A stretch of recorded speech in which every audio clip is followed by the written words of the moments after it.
Venus అనే ఒక flower. ఆ ఫ్లవర్ ఇలా విచ్చుకొని ఉంటుంది. వాటిలో తినడానికి ఈగలు వెళ్తాయి, తేనెటీగలు, కందిరీగలు వెళ్తాయి. ఈగలు అనుకుంటాయట, ఆహా ఎంత బాగుంది ఈ ఫ్లవర్, అది ఆకర్షణ కనబడింది, వెళ్ళి తిందాం కదని వెళ్తే దానికి ఒక గమ్ ఉంది. ఆ గమ్ అంటుకున్నప్పుడు ఆ చేతులు తుడుచుకోవడానికి ప్రయత్నం చేస్తుంది, ఏంటి గమ్ అంటుకుందని. ఈ లోకం మొత్తానికి మూసేస్తుంది. ఒకేసారి ఆ కబంధ హస్తాలతో బిగించేస్తుంది. అది పువ్వే కానీ అది మాంసాహారట. అలాంటి ఈగలు దానిలోకి వచ్చాయని తెలియగానే ఒకేసారి మూసేస్తుంది. లోపల అది విలవెల్లాడిపోతుంది, కొట్టుమిట్లాడుతుంది. ఈ లోకం కూడా అలాంటిదే. ఈ లోకపు ఆశలు కూడా అలాంటివే. లోక సంబంధమైన సాతాను క్రియలన్నీ కూడా ఇలాంటివే.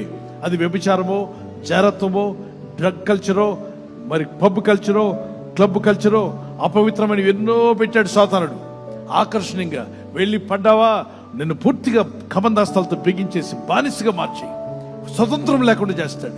లోకం తట్టు తిరిగి, పాపం తట్టు తిరిగి, అపవిత్రతలకు వెళ్తుంటే ఈడ్చుకుపోద్దు లోకం. ఎందరైతే యేసు వైపు తిరిగి ప్రార్థిస్తారో వారి ముఖాలకి వెలుగు